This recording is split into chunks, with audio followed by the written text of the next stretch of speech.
Bienvenue dans Au-delà du buzz. Aujourd'hui, nous analysons une actualité qui suscite beaucoup de réactions au Mali. La décision de la Direction générale du commerce, de la concurrence et de la consommation, la DGCC, concernant la société Wave SA. Sur les réseaux sociaux, les opinions sont tranchées. Certains soutiennent Wave, estimant que l'entreprise protégeait le pouvoir d'achat des Maliens. D'autres parlent de concurrence déloyale. Alors que dit réellement le dossier? Allons au-delà du buzz. Depuis mars 2025, une taxe de 1% est appliquée sur les retraits effectués via Mobile Money au Mali. Cette mesure s'inscrit dans une logique fiscale destinée à financer des projets publics, notamment des infrastructures et des initiatives sociales. Tous les opérateurs de Mobile Money sont concernés par ce prélèvement. Orange Money l'applique, Move Money l'applique. Wave, de son côté, a adopté une stratégie différente.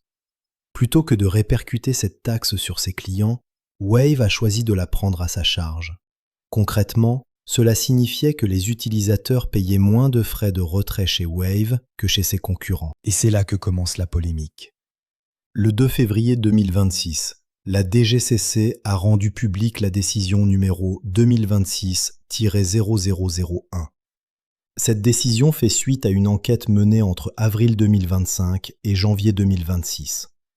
Selon la DGCC, le fait pour Wave de ne pas appliquer le prélèvement de 1% dans ses services de retrait constitue une pratique assimilable à une vente à perte. Pourquoi ? Parce que cela crée un avantage tarifaire important dans un marché concurrentiel. La DGCC estime que cette pratique est de nature à désorganiser le marché de la monnaie mobile au Mali et à fausser la concurrence. En conséquence, Wave est enjointe de cesser immédiatement cette pratique. Il est important de noter que la décision ne porte pas sur la création de la taxe. Elle porte sur la manière dont elle est appliquée dans le cadre concurrentiel. Sur les réseaux sociaux, la réaction populaire a été massive. Beaucoup d'utilisateurs expriment leur soutien à Wave. Pourquoi ? Parce qu'ils considèrent que Wave les a protégés d'une charge supplémentaire. Dans un contexte économique difficile, payer moins de frais de retrait représente un soulagement concret pour de nombreuses familles. Certains internautes vont plus loin et présentent cette décision comme une mesure défavorable aux consommateurs. Mais cette lecture émotionnelle ne reflète pas toujours la complexité juridique du dossier.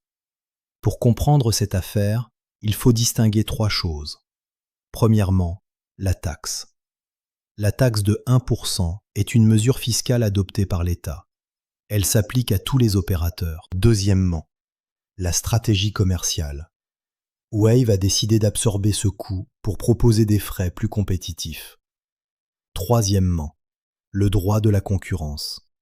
Dans un marché, les règles existent pour garantir une concurrence loyale entre les acteurs. Lorsqu'une entreprise propose des prix significativement plus bas en absorbant des charges que les autres répercutent, cela peut être considéré comme une pratique de prix agressive, susceptible d'affaiblir les concurrents. Le droit de la concurrence vise à empêcher qu'un acteur prenne une position dominante en utilisant des mécanismes qui déséquilibrent le marché.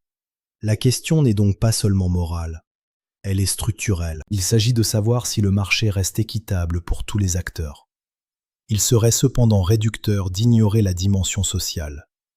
Le soutien populaire à Wave traduit une réalité. Les Maliens sont sensibles au coût des transactions financières. Le mobile money est devenu un service essentiel. Chaque pourcentage compte. La réaction des citoyens montre une préoccupation forte pour le pouvoir d'achat.